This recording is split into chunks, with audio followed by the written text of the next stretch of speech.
And here's the great shift. Exodus is the paradigm because it sets the stage for how we understand God's actions in the Bible and in our own lives. And what we see happening throughout the Bible and what we're actually going to celebrate in just 1 month from now is how God's presence moves from something like a tent of cloth and wood to a building constructed out of wood and gold, and God's presence ultimately moves to a human body. This is what we call Jesus.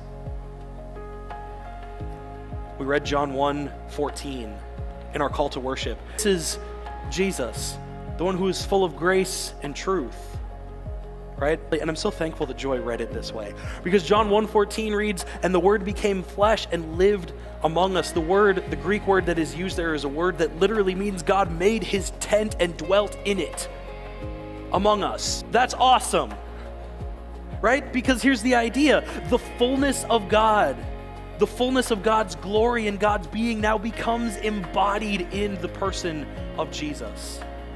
Because when it seemed like there was no temple, when it seemed like the temple was too far off, and when it seemed like God was just kind of doing God's own thing and Rome was over here saying, we got all of this, God said, I am not satisfied yet. And God comes again to live with God's people.